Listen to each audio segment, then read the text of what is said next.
force on a current carrying conductor placed in an external magnetic field. Suppose कीजिए ये conductor है बेटा हमारे पास, suppose this is a conductor, इस कंडक्टर का लेंथ L मान लीजिए आप, और इसको आपने एक मैग्नेटिक फील्ड के अंदर रखा हुआ है और कंडक्टर के अंदर जो करंट फ्लो कर रहा है उसे I इमेजिन कर लीजिए कि भाई I is the current flowing through this conductor, और ये डायरेक्शन ऑफ करंट है भाई, मेकिंग एन एंगल थीटा। ऐसा आपने इमेजिन कर लिया कि भाई ये कंडक्टर है जिसकी लेंथ L, I करंट इस पर्टिकुलर डायरेक्शन में फ्लो कर रहा है, मैग्नेटिक फील्ड के अंदर आपने उसे रखा एट एन एंगल थीटा। इतनी बात सबको क्लियर है? अब देखिए भाई, करंट और चार्ज इन दोनों में डिफरेंस क्या है? आपने जब फोर्स ऑन ए चार्ज पढ़ा था तो F equal to B Q we sine theta पढ़ा। किसी भी चार्ज पर जो फोर्स लगता है B Q we sine theta के बराबर लगता है।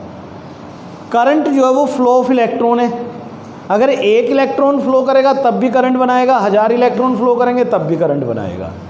अब यहाँ पर मान लो करंट I फ्लो कर रहा है तो इसका मतलब यहाँ बहुत सारे इलेक्ट्रॉन फ्लो कर रहे होंगे और सभी इलेक्ट्रॉन एक ही डायरेक्शन में फ्लो कर रहे होंगे। अगर मैं एक इलेक्ट्रॉन पर फोर्स निकाल कर और उन सभी इलेक्ट्रॉन के लिए फोर्स निकालूं तो पर सेकंड के हिसाब से सोचो तो करंट क्या होता है? I equal to q by t होता है। अगर टाइम को 1 सेकेंड कर दो तो न्यूमेरिकली I क्यू के बराबर ही होगा ना भाई, न्यूमेरिकली I किसके बराबर होगा? क्यू के बराबर। अगर टाइम को 1 सेकेंड ले ले तो 1 सेकंड में जो चार्ज फ्लो करेगा। तो यहाँ पर सपोज करो n इलेक्ट्रॉन फ्लो कर रहे हैं, n जो है वो नंबर ऑफ इलेक्ट्रॉन है जो फ्लो कर रहे हैं, इज इट ओके? तो आप एक इलेक्ट्रॉन पर फोर्स निकालो पहले, force on an electron, force on an electron, मैं इसे स्मॉल f सिंबल दे दूँ तो ये वाला फॉर्मूला लगाओ बेटा, B Q we sine theta, और charge on the electron E के बराबर होता है तो can I write it B e v sine theta. तो ये हो गया आपका एक इलेक्ट्रॉन पर force B e v sine theta, B e v sine theta. और n इलेक्ट्रॉन अगर यहाँ फ्लो कर रहे हो तो फोर्स ऑन ऑल इलेक्ट्रॉन, सभी इलेक्ट्रॉन पर, इसको मैं कैपिटल F, तो n इंटू एफ, एन से मल्टीप्लाई करो, B e v sine theta into n, ये आपके पास सभी इलेक्ट्रॉन पर लगने वाला फोर्स आ गया। बोले यहाँ तक कोई डाउट किसी को? अब बस आपने इसमें ये पता लगाना है कि यहाँ नंबर ऑफ इलेक्ट्रॉन कितने फ्लो कर रहे हैं, नंबर ऑफ इलेक्ट्रॉन कितने फ्लो कर रहे हैं, is it okay?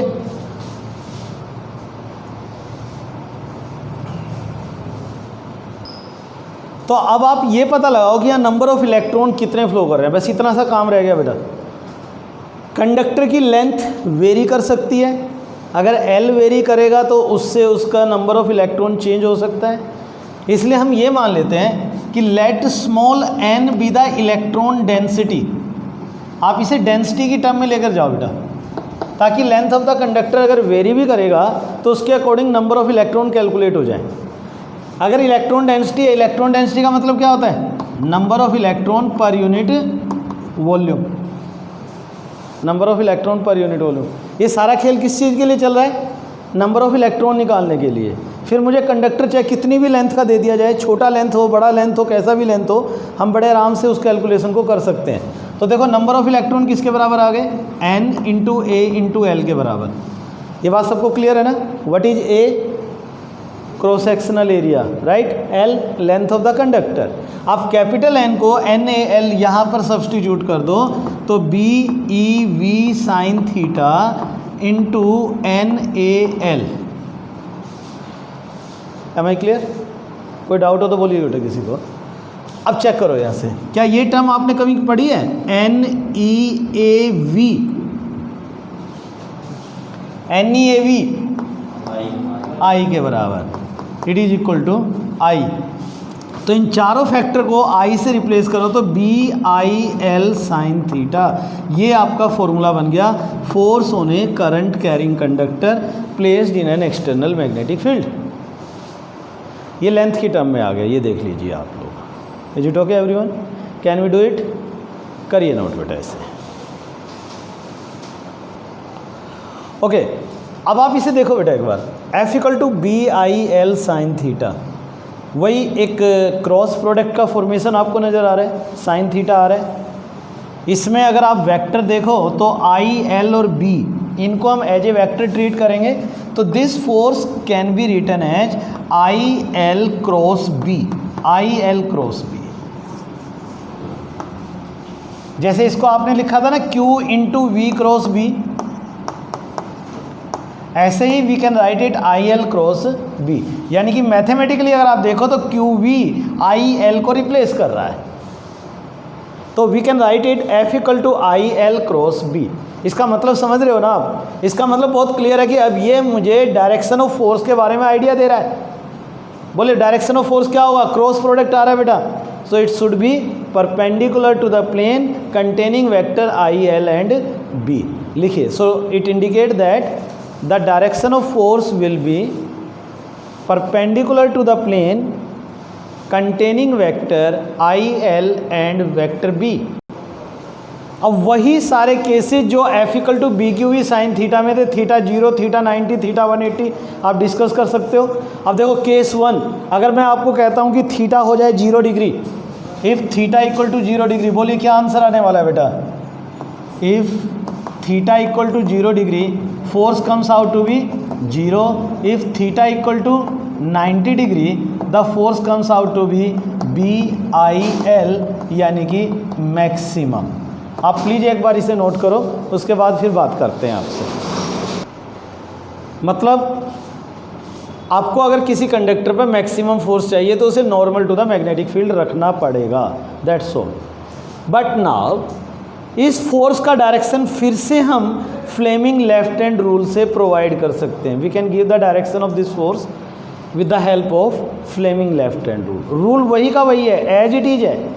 Fleming left hand rule देखो बेटा, आप सबको पता है कि इसमें 3 उंगलियों के बारे में हम बात करते हैं, 3 फिंगर्स के बारे में बात करते हैं, सेंट्रल फिंगर, 4 फिंगर और थंब।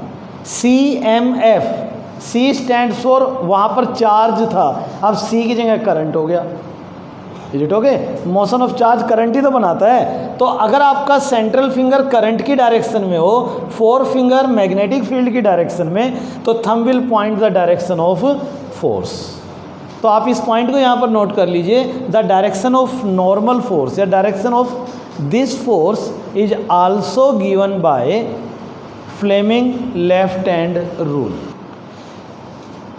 तो बोर्ड पे जो ये डायग्राम बना हुआ है बेटा, इसी डायग्राम के हिसाब से हम सारी कैलकुलेशन करेंगे। Calculate the force on the conductor QR and RS। 2 conductor है मेरे पास, ये मान लो फिलहाल। हर एक चीज़ आपके सामने है। मैग्नेटिक फील्ड की वैल्यू भी कुछ इमेजिन कर लो, let it will be 10 tesla. Magnetic field 10 tesla यहाँ काम कर रहा है। ओके, इस पर फोर्स निकालना है। बोलो कैलकुलेशन कर सकते हो ना? बहुत आसान सा कॉन्सेप्ट है। बताइए, पहले इस वाले पर आप फोर्स निकालो, QR पर देखो। पहले फोर्स ऑन QR, सबसे पहले तो आपको फॉर्मूले सेलेक्ट करने की बात करनी पड़ेगी। बेटा देखो, इस पर्टिकुलर कॉन्सेप्ट पर हम लोग काम कर रहे हैं फिलहाल, तो मुझे ये पता है कि formula F equal to BIL sine theta लगना है। लेकिन जब आपके सारे क्वेश्चन मिक्स हो जाएंगे तब आपको फॉर्मूला सेलेक्ट करना पड़ेगा, तब बड़ी प्रॉब्लम आएगी कि भाई मुझे BQV लगाना है या कोई और फॉर्मूला लगाना है या ये लगाना है या वो लगाना है। तो आप सबसे पहले ये देखो कि केस क्या है। एक मैग्नेटिक फील्ड के अंदर एक कंडक्टर रखा हुआ है। इसका मतलब मैग्नेटिक फील्ड के अंदर जब कंडक्टर रखा हुआ है और जिसमें करंट फ्लो कर रहा है, तो उस पर एक फोर्स लगने वाला है, और कंडक्टर पर लगने वाली फोर्स का फॉर्मूला BIL साइन थीटा होता है। This is how you have to think. अगर चार्ज फ्लो कर रहा है तो इसका मतलब F equal to BQV sine theta. Length आपको गिवन है तो BIL साइन थीटा। तो लगाइए BIL साइन थीटा। B कितना हुआ यहाँ पर? 10 टेस्ला। करंट आपका 2 एम्पियर फ्लो कर रहा है। लेंथ ऑफ द कंडक्टर कितनी है? 5 सेंटीमीटर। 5 इंटू 10⁻⁻²। अब थीटा चेक करो बेटा। सबसे पहले ये सोचो कि थीटा है किस किस के बीच में एंगल? करंट और मैग्नेटिक फील्ड के बीच में। करंट आपका जा रहा है ऊपर की तरफ, मैग्नेटिक फील्ड जा रहा है आगे की तरफ। What about angle hair? 90 degree. तो थीटा हो गया 90 साइन 90। तो 10 10 20, ये तो 1 आ गया भाई। 1 न्यूटन फोर्स आपका यहाँ पर काम करेगा इस कंडक्टर QR के ऊपर। ओके, कर लोगे ना यहाँ तक? अब मुझे आप आर एस पर कैलकुलेशन करके दो बेटा। आप इस क्वेश्चन को ना थोड़ा सा ध्यान से, बार बार आप लोगों को एक ही प्रॉब्लम आएगी इन क्वेश्चन के अंदर, वो है एंगल। बी कोई डाउट नहीं 10 टेस्ला, करंट कोई डाउट नहीं 2 ampere, length of the conductor 10 centimetre this time, sine theta, theta angle है करंट और मैग्नेटिक फील्ड के बीच में। आपको एंगल देखना सिखाया था मैंने आपको, फिर सुन लीजिए बेटा, हर बार जब भी ये सिचुएशन आएगी आप लोग ये गलती करोगे। करंट जा रहा है नीचे की तरफ, ये जा रहा है करंट, ये जुटोगे, और मैग्नेटिक फील्ड जा रहा है इधर। जब भी आपको एंगल देखना हो, दोनों वेक्टर को एक कॉमन पॉइंट पर ड्रॉ कर दिया करो, और ड्रॉ करने के बाद उनके बीच में जो स्मॉलर एंगल आता है उसे चेक कर लो, and now it will become 60, क्योंकि ये कितना है 120 है, तो ये एंगल कितना हो जाएगा 60। आल्दो इस पर्टिकुलर क्वेश्चन के अंदर आपके आंसर पे कोई फ़र्क नहीं पड़ने वाला, क्योंकि साइन 60 की वैल्यू भी वही है जो साइन 120 की है, लेकिन आपको ये क्लियर तो होना चाहिए ना बेटा। तो एंगल यहाँ साइन 60 यूज होगा, यानी कि ये वाला एंगल आपको कंसिडर करना है। तो आंसर आपने बताया अभी आपका 10 ये तो कट ही गया, 2 इंटू √3/2, 2 से 2 कैंसिल, तो √3 Newton this will be the force on this conductor. Okay, और स्टेटमेंट बड़ी सिंपल सी है। सिंपल क्या है, मेरे पास ना एक वायर है, मान लो ये एक वायर है, ये एक वायर है, इस वायर के अंदर एक करंट फ्लो कर रहा है, मुझे नहीं पता कितना करंट है वो, और मैं चाहता हूं कि इस वायर को किसी मैग्नेटिक फील्ड के अंदर रखूं जिसकी वैल्यू 10 टेस्ला है। इस कंडक्टर की लेंथ भी सपोज कीजिए मुझे दे रखी है 10 सेंटीमीटर ही मान लीजिए, और इसका मास मुझे 10 ग्राम दे रखा है, 10 ग्राम इसका मास भी दे रखा है। And the examiner want that कि what should be the amount of current, what should be the amount of current flowing through this wire so that the wire remains stationary in air, ये wire हवा में रुक जाए। ठीक है, magnetic field थोड़ी देर के लिए नॉर्मल मान लेते हैं हम, नॉर्मल मैग्नेटिक फील्ड लगा रखा है मैंने, क्रॉस वाला लगा लो, डॉट वाला लगा लो, कोई भी लगा लो, हम सिर्फ मैग्नीट्यूड के पॉइंट ऑफ व्यू से फ़िलहाल बात कर लेते हैं कि भाई मुझे, वैसे तो क्वेश्चन ये भी बनता है कि किस डायरेक्शन में करंट होना चाहिए, फ़िलहाल हम सिर्फ इतनी सी बात करते हैं कि मुझे कितना करंट इसके अंदर फ्लो करवाना चाहिए कि ये वायर हवा में लटक जाए। फ़िलहाल मैं डायरेक्शन या और किसी चीज़ के बारे में बात नहीं कर रहा हूँ, सिर्फ एक छोटे से कॉन्सेप्ट की बात कर रहा हूँ। अब सोचो बेटा, अगर मुझे इस वायर को हवा में सस्पेंड करना है तो आपको वही बेसिक बात पर अब पहुंचना है कि भाई इस वायर को नीचे लाने वाली ताकत कौन सी है, कौन सी ताकत है, इसका वेट, ग्रेविटी। भाई ये नीचे क्यों आएगा, ग्रेविटी की वजह से आएगा ना, तो इसका मतलब इसको नीचे लाने वाली ताकत वेट है, mg है। अगर आप करंट कैरिंग कंडक्टर को मैग्नेटिक फील्ड के अंदर रखते हो, और सपोज थोड़ी देर के लिए मैं नॉर्मल मैग्नेटिक फील्ड की बात भी कर रहा हूँ आपसे, अगर आप इसको मैग्नेटिक फील्ड के अंदर रखते हो तो इस करंट कैरिंग कंडक्टर पर एक फोर्स भी लगने वाला है, BIL साइन थीटा। तो वो फोर्स अगर कुछ इस तरीके से लग जाए कि उसकी वैल्यू mg के बराबर और डायरेक्शन क्या हो जाए, ऊपर की तरफ, डायरेक्शन क्या हो जाए, ऊपर की तरफ, तो ये वायर हवा में रुक सकती है। ओके, तो जो बेसिक कॉन्सेप्ट है इसके अंदर वो क्या है कि मैग्नेटिक फील्ड की वजह से इस करंट कैरिंग कंडक्टर पर लगने वाला फोर्स, यानी कि BIL साइन थीटा, इसके वेट को क्या कर जाए, बैलेंस कर जाए, इसके वेट को बैलेंस कर जाए। ओके, तो आपका आंसर आ जाएगा, बस अब तो कर ही सकते हो आप लोग।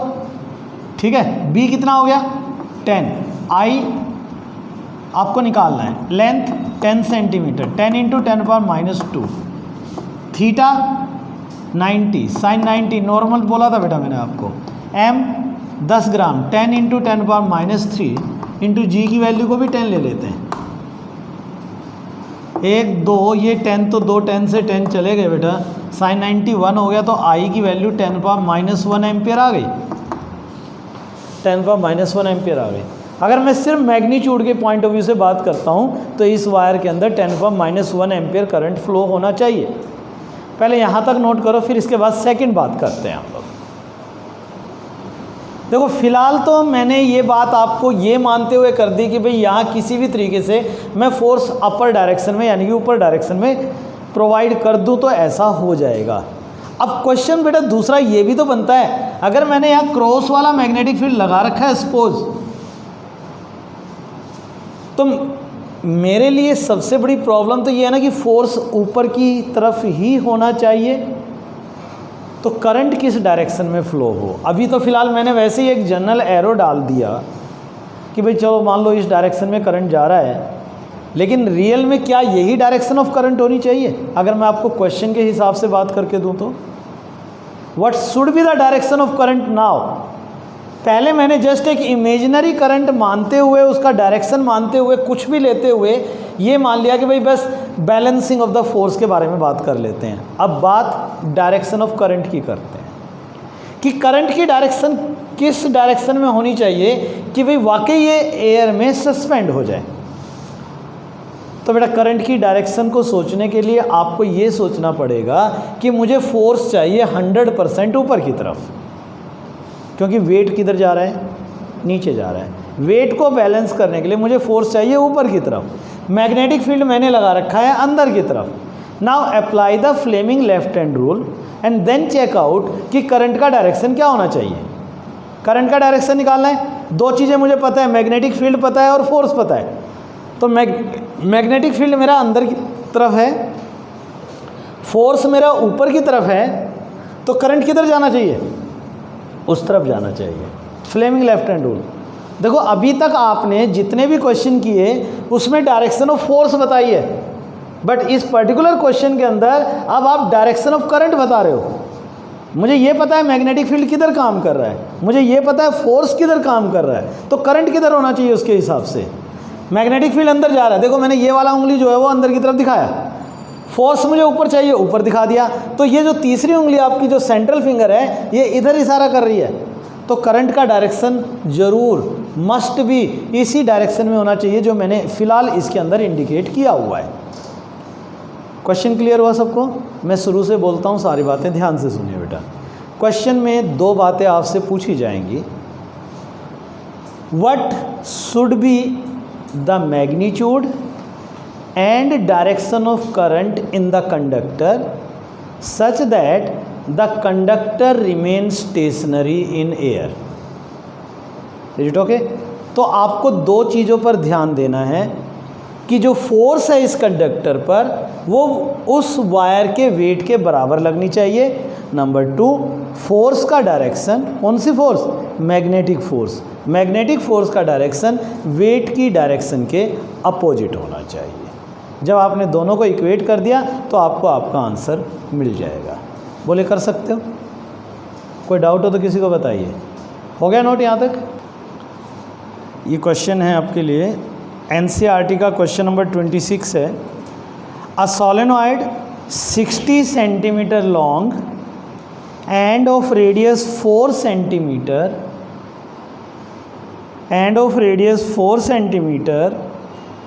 has 3 layers of winding of 300 turn each, full stop.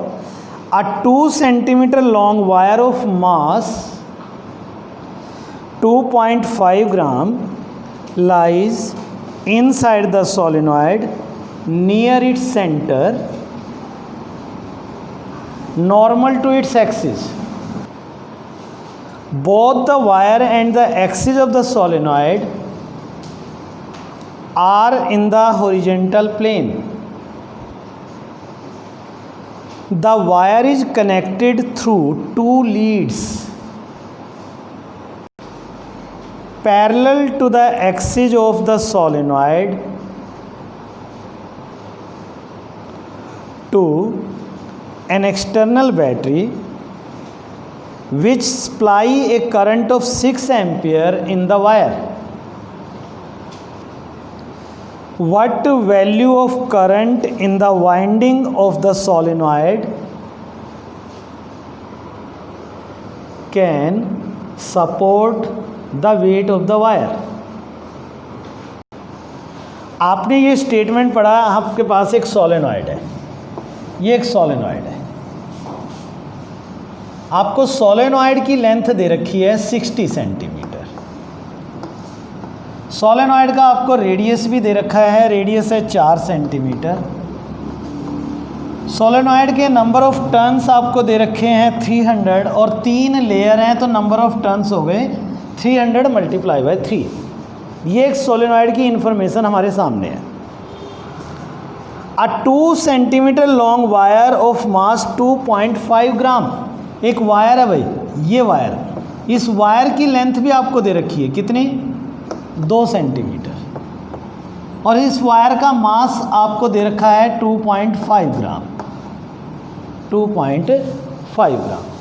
ये वायर इस सोलेनॉइड के अंदर रखी हुई है, बिल्कुल क्लियर लिखा हुआ है, lies in the side the solenoid near it centre, normal to the axis, यानी कि ये जो वायर है ये एक्सिस के नॉर्मल है, ये ऐसे जैसे ये अगर सोलेनॉइड का एक्सिस है तो वायर ऐसे जैसे मैंने ये चौक रखा है आपके लिए, is it okay, normal to the axis. Both the wire and the axis of the solenoid on the horizontal plane, दोनों का प्लेन एक ही है, okay. The wire is connected through 2 leads parallel to the axis of the solenoid to an external battery which support a current of 6 ampere in the wire. मोटे शब्दों में बोले तो इस वायर के अंदर हमने क्या कर रखा है, एक 6 एम्पियर का करंट पास कर रखा है। इस वायर को 2 लीड से कनेक्ट किया हुआ है, वो लीड एक बैटरी से कनेक्ट है और जो इसके अंदर एक 6 एम्पियर का करंट फ्लो करवा रही है। तो question is what value of current in the winding of the solenoid, इस सोलेनॉइड में कितना करंट पास करें which can support the weight of wire, वो इस वायर के वेट को सपोर्ट करे। क्वेश्चन तो वही है पूरा, सपोर्ट, वेट को सपोर्ट करना है आपने, इसका मतलब इस वायर को यहीं पर हवा में लटकने रहने देना है, वेट को सपोर्ट करना आपने, इज इट ओके। तो वेट को सपोर्ट करना है, इसका मतलब सीधी बात है, इसके वेट को, इस वायर के वेट को कौन सपोर्ट करेगा यहाँ पर, मैग्नेटिक फोर्स। अब जरा सोचना भाई, वायर के अंदर अगर मैं इस सोलेनॉइड के अंदर मान लो एक करंट फ्लो किया मैंने I डैश, तो जब ये करंट इस सोलेनॉइड के अंदर पास करोगे आप तो ये अपना एक मैग्नेटिक फील्ड बनाएगा inside the solenoid, is it okay.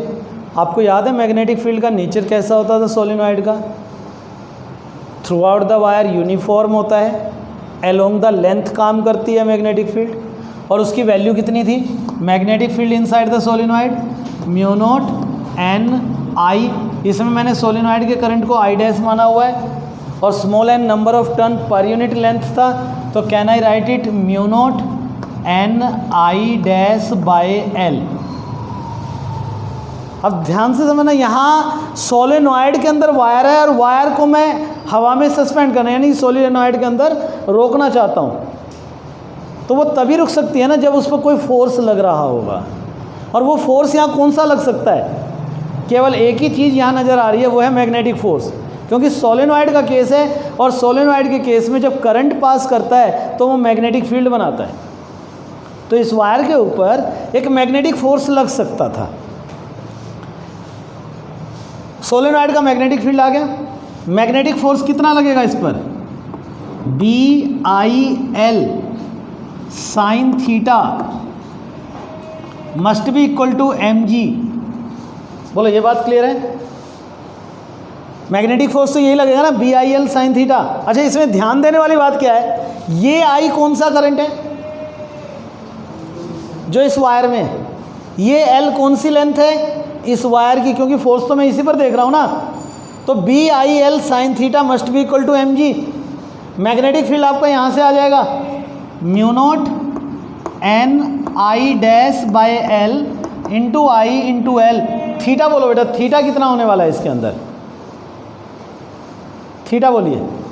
देखो magnetic field along the length काम करता है और कंडक्टर आपका इसके नॉर्मल रखा हुआ है, तो थीटा कितना हुआ 90 डिग्री, तो sine 90 equal to mg,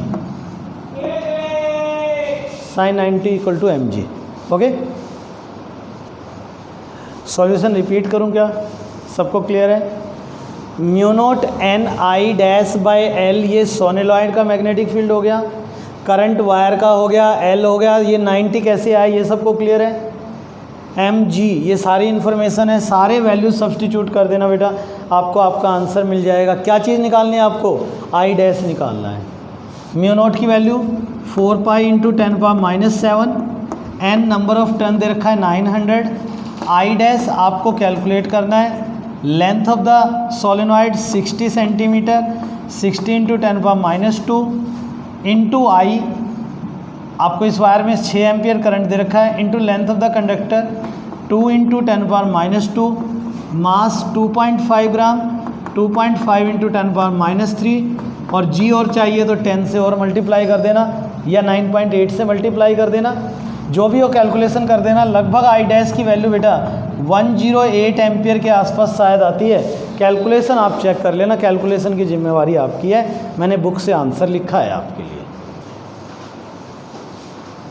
force between two parallel current carrying conductor. अब बेटा इस वर्ड को समझो पहले, उसके बाद ही क्वेश्चन होगा। देखो अभी तक आपने जो क्वेश्चन किए ना, एक क्वेश्चन ये था, ये मैग्नेटिक फील्ड लगा रखी है, एक चार्ज इस मैग्नेटिक फील्ड के अंदर मूव कर गया, फोर्स निकालो, आपने निकाला F = BQV sin theta.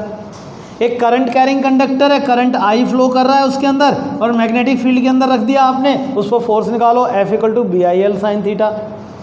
But now the question is, यहाँ तो हमने कोई मैग्नेटिक फील्ड लगा ही नहीं रखा ना, यहाँ मेरे पास दो कंडक्टर हैं, दोनों एक दूसरे के पैरेलल रखे हुए हैं, and they are carrying the current, they can carry the current in the same direction as well as in the opposite direction।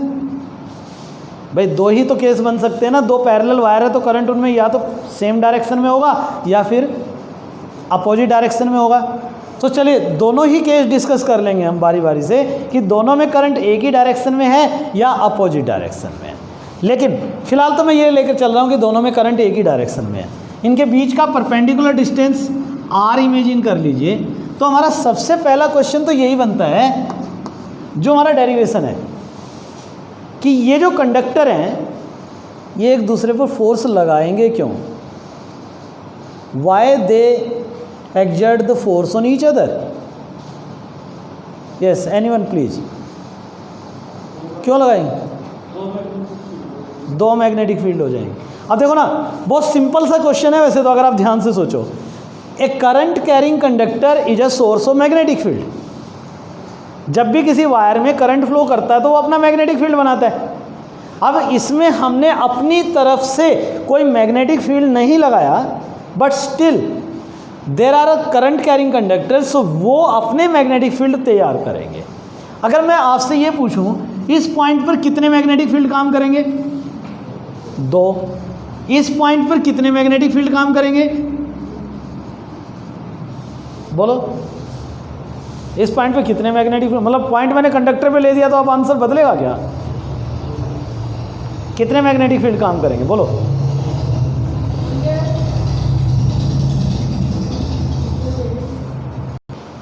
चलिए दोबारा आता हूं बेटा अपनी बात पर। तो बोलो यहां कितने मैग्नेटिक फील्ड काम करेंगे भाई? दो। मतलब मैंने बोला दो तो आपने बोला दो।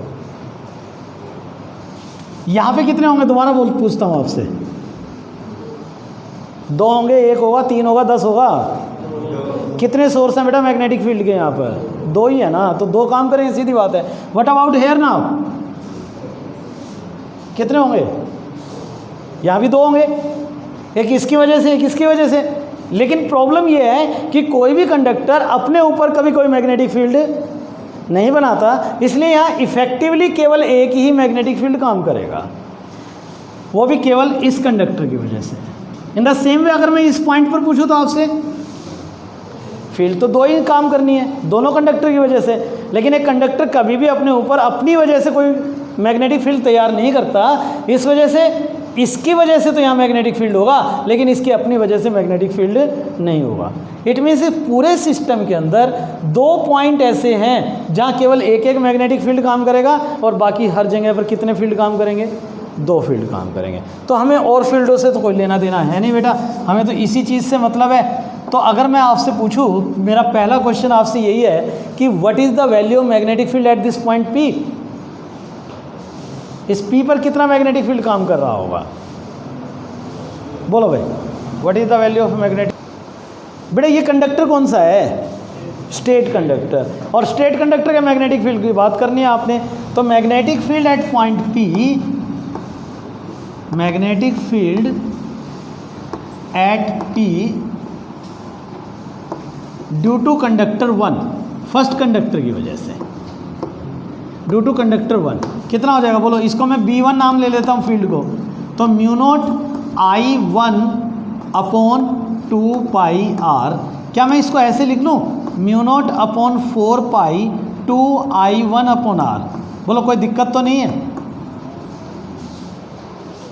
ठीक है, तो यहाँ पर मैग्नेटिक फील्ड B1 काम करेगा। आप सिर्फ इस B1 की डायरेक्शन और चेक करो भाई, ये करंट ऊपर की तरफ जा रहा है, R वेक्टर इधर की तरफ जा रहा है, रोटेशन चेक कीजिए क्लॉकवाइज। तो बोलिए मैग्नेटिक फील्ड की डायरेक्शन क्या होगी? Perpendicular inward. तो ये मैग्नेटिक फील्ड यहाँ पर परपेंडिकुलर इनवर्ड लगेगा। Am I clear? Now the question is, अब भूल जाओ, अब देखो ये भूल जाओ, ये कंडक्टर भी है यहाँ पर कोई, इस कंडक्टर का काम क्या था? सिर्फ इस पॉइंट पर मैग्नेटिक फील्ड दे देना। अब ये क्वेश्चन आपका पुराना क्वेश्चन नहीं बन गया क्या, कि एक मैग्नेटिक फील्ड B1 के अंदर एक करंट कैरिंग कंडक्टर रखा हुआ है, बताओ इस पर कितना फोर्स होगा?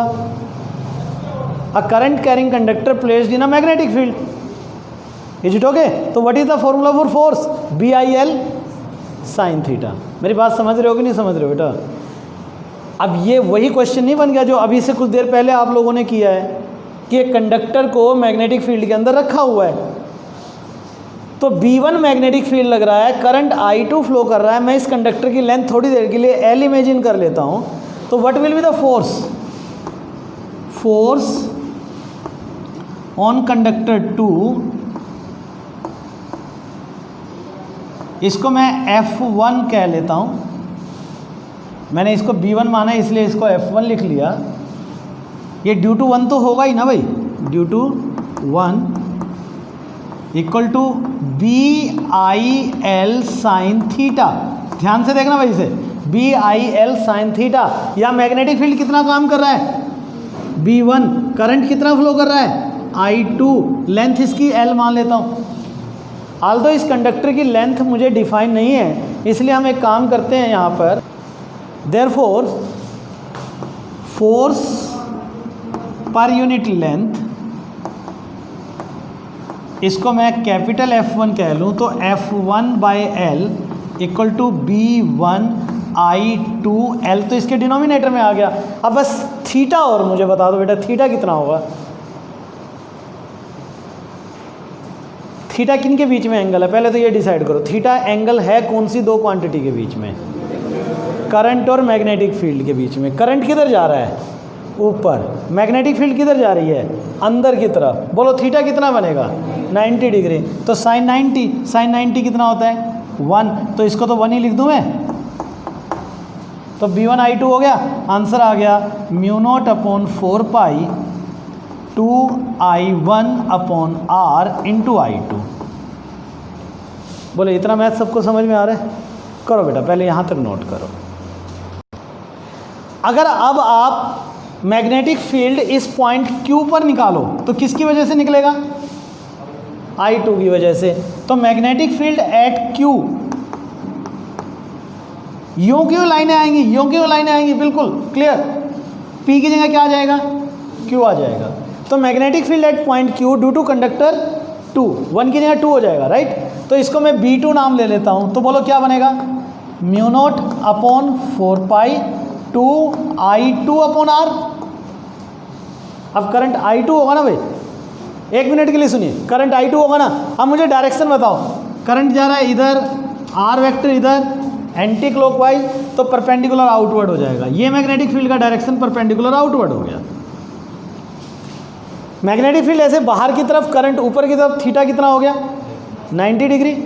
तो इस वक्त इस पर जो फोर्स लगेगा, force on conductor 1 due to 2 या फोर्स पर यूनिट लेंथ, तो F2 की वैल्यू कितनी आ जाएगी बोलो, F2/L, तो ये हो जाएगा B2I1, B2I1। एग्री? 1 की जगह 2 हो गया, 2 की जगह 1 आ गया। वैल्यू पुट करो तो μ0/4π 2I1I2/R, ये F2 की वैल्यू आ गई। अगर आप देखो F1 की वैल्यू या F2 की वैल्यू बिल्कुल सेम आ रही है। अगर मैं आपको कहूँ एग्जाम पॉइंट ऑफ व्यू से, आपने एग्जाम पॉइंट ऑफ व्यू से इसे लिखना है, तो आप कैसे लिखोगे? एग्जाम पॉइंट ऑफ व्यू से आप क्या लिखोगे? Magnetic field at point P, ये पूरा का पूरा लिख दिया।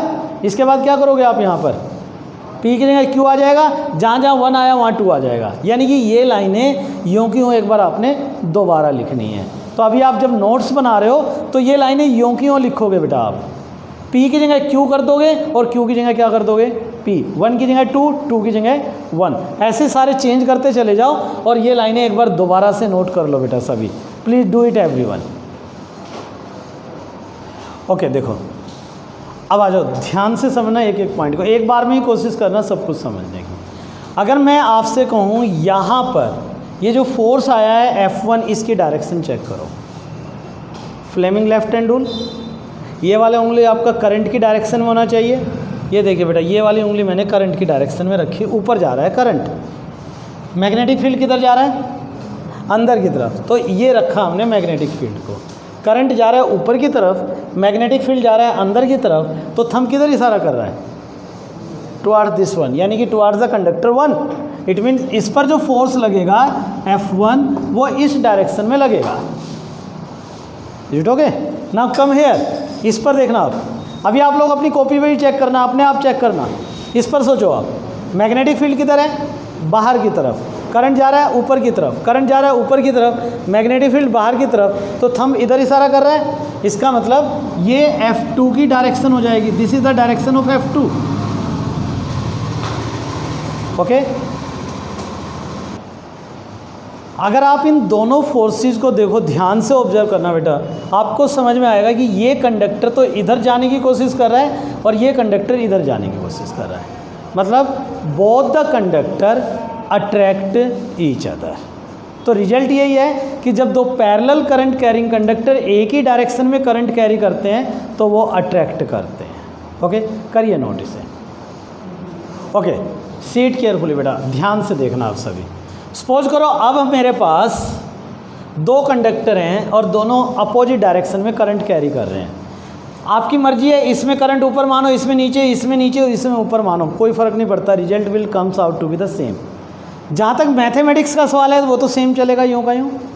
चलिए मैग्नेटिक फील्ड की डायरेक्शन देखते हैं बेटा। पहले करंट इधर जा रहा है, आर वेक्टर इधर है, रोटेशन ये हो गया क्लॉकवाइज, तो यहाँ पर मैग्नेटिक फील्ड अंदर की तरफ जाएगा। करंट जा रहा है नीचे, मैग्नेटिक फील्ड अंदर, तो फोर्स का एरो देखो टुवार्ड्स राइट, तो इसका मतलब इधर फोर्स का एरो जाएगा। ये F1 हो गया। अच्छा इसे चेक करना, करंट जा रहा है नीचे, आर वेक्टर इधर, फिर से क्लॉकवाइज, क्लॉकवाइज ही हुई ना रोटेशन, तो इसका मतलब मैग्नेटिक फील्ड यहाँ भी अंदर की तरफ है। अब दोबारा देखो, करंट किधर जा रहा है? ऊपर, मैग्नेटिक फील्ड अंदर, तो फोर्स देखो किधर देखा, इस तरफ। This will be the direction of force. तो आपको समझ में आएगा कि ये दोनों कंडक्टर दूर जाने की कोशिश कर रहे हैं,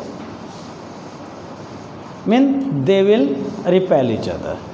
तो क्वेश्चन एग्जाम में आपसे ये भी पूछा जा सकता है, prove that when the two parallel current carrying conductor carrying the current in the opposite direction repel each other. तो आपने सब कुछ ऐसे ही करना है, मैथ यूँ का यूँ करना है, केवल डायरेक्शन ऑफ फील्ड और डायरेक्शन ऑफ फोर्स बदल देनी है, आपका आंसर आ जाएगा। कर लीजिए नोट बेटा इसे। ये एक वायर है, इसके सामने हमने एक लूप रख दिया। वायर में करंट इस डायरेक्शन में है और सपोज करो लूप में भी करंट इसी डायरेक्शन में मान लेते हैं, like this. So my question is to you, in which direction the loop will move. ये लूप किस डायरेक्शन में मूव करेगा, क्या ये दूर जाएगा, क्या ये नज़दीक आएगा? नज़दीक आएगा। चलिए सोचते हैं क्या हुआ होगा इसके साथ। देखो जहाँ तक ये दो कंडक्टर का सवाल है, ये दो कंडक्टर तो बेटा इक्वल और अपोजिट फोर्स लगा के एक दूसरे को कैंसिल कर देंगे। 4 कंडक्टर यहाँ काम कर रहे हैं, 1 2 3 4, लेकिन इन चारों के मिलने से ये पूरा लूप बन रहा है।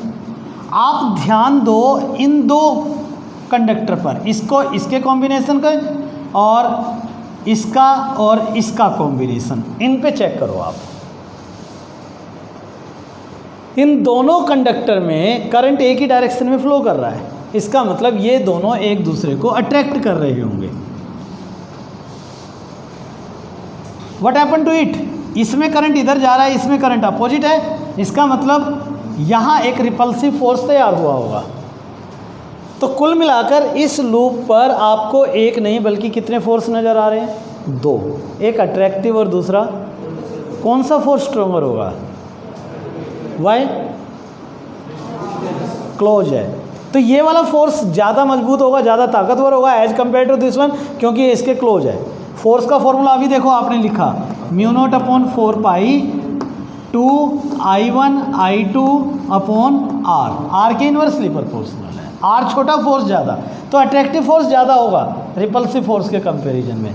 तो इसका मतलब इस पर जो नेट फोर्स है वो अट्रैक्टिव इन नेचर की होगी और ये लूप इसकी तरफ मूव करना शुरू कर देगा। The loop will move towards the wire. और सपोज करो मैं इसमें दूसरा क्वेश्चन आपके लिए तैयार करता हूँ, what happen to the movement of the loop if the current in either in wire और इन द लूप रिवर्स। अगर मैं करंट या तो वायर में या लूप में उल्टा कर दूं तब क्या होगा? तो फिर उल्टा हो जाएगा। अगर मान लो इसको मैंने उल्टा कर दिया तो ये रिपल्सिव फोर्स हो जाएगी और ये अट्रैक्टिव हो जाएगी। Is it okay? तो इस केस में रिपल्सिव फोर्स स्ट्रॉन्ग होगा और लूप दूर जाना शुरू कर देगा। तीसरा क्वेश्चन, अगर वो आपसे पूछे ये बताओ इस पर टोटल फोर्स कितना लगने वाला है, तो कर लोगे कैलकुलेट? फोर्स कैलकुलेट करना तो आसान सा काम है, μ0 अपॉन 4 पाई 2 I1 I2 अपॉन R। पहले आप इन दोनों के बीच का फोर्स निकाल लो, डिस्टेंस कितना लोगे? ये वाला। फिर आप इन दोनों के बीच का फोर्स निकाल लो, जब R की बारी आएगी तो ये वाला डिस्टेंस काउंट करना पड़ेगा आपको, R चेंज होगा। एक और बात ध्यान रखनी है, ये जो फॉर्मूला है ना बेटा, ये फोर्स पर यूनिट लेंथ का फॉर्मूला है। इट मीन जब आपको फोर्स कैलकुलेट करनी पड़ेगी तो इस लेंथ फैक्टर को इधर ले जाकर इससे मल्टीप्लाई भी करना होगा। आप कहोगे सर लेंथ कौन सी लेनी है? सीधी बात है बेटा, लेंथ इसकी जो भी डिफाइन होगी आपको, जो भी लेंथ आपको गिवन होगी वो कैलकुलेशन में आप यूज कर लोगे। बोले कर पाओगे? इतनी बात सबको क्लियर हो गई?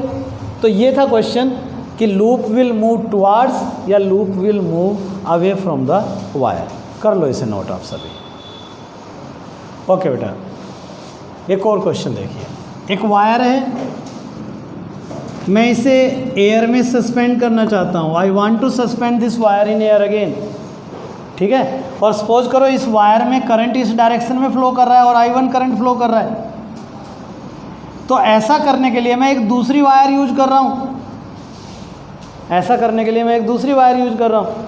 तो मेरा क्वेश्चन आपसे ये है कि इस दूसरी वायर के अंदर कितना करंट फ्लो करे और किस डायरेक्शन में फ्लो करे कि ऊपर जो पहले वाली वायर है वो हवा में सस्पेंड हो जाए। सीधी बात, वही क्वेश्चन हुआ भाई, ये नीचे क्यों आ रहा है? अपने वेट की वजह से। तो मुझे जो फोर्स चाहिए वो किधर चाहिए? ऊपर की तरफ चाहिए। वो कितना फोर्स होगा? एक वायर दूसरी वायर पे जो फोर्स लगा सकता है, BIL sine theta, BIL sine theta. ये तो हो जाएगा बराबर, अभी कुछ देर पहले भी किया आपने क्वेश्चन। लेकिन अब इस वायर के अंदर डायरेक्शन ऑफ करंट डिसाइड करना आपने। मुझे देखो ध्यान से, हाँ बिल्कुल ठीक बोल रहे हो आप, अपोजिट, क्योंकि मुझे रिपल्सिव फोर्स चाहिए ना इस पर। तो इसका मतलब इन दोनों में जो करंट है वो एक दूसरे के अपोजिट होना चाहिए। कितना होना चाहिए वो तो कैलकुलेशन से कर लोगे ना बेटा आप। जो यहाँ फोर्स लगेगी वो mu naught upon 4π2I1 I2 upon R के फॉर्मूले से कैलकुलेट करोगे। Is it okay? तो फॉर्मूला बनेगा mu naught upon 4π2I1 I2 upon R into L equal to mg। इस बार ये लगा दो बेटा, बात तो वही है ना, मैं B की वैल्यू रखूँगा स्ट्रेट कंडक्टर वाली, वही तो कैलकुलेशन किया है ना, ये तो हो जाएगा। तो अब डायरेक्शन ऑफ करंट समझना है आपने, तो फोर्स मुझे ऊपर चाहिए यानी कि इससे दूर भागने वाला, तो करंट अपोजिट डायरेक्शन में हो। मान लो यही वायर मैंने नीचे की बजाय इसके ऊपर रखा होता तो, इसके ऊपर रखा होता तो फोर्स तो अब भी मुझे ऊपर ही चाहिए। इस वायर को चाहे नीचे रखूं चाहे ऊपर रखूं, फोर्स तो मुझे ऊपर ही चाहिए ना। लेकिन इस बार जो नेचर ऑफ फोर्स है वो अट्रैक्टिव होगा। Okay, nature of force attractive होगा, तो इसका मतलब करंट की डायरेक्शन क्या होनी चाहिए? सेम होनी चाहिए। बोले ठीक है, सबको समझ में आ रहा है?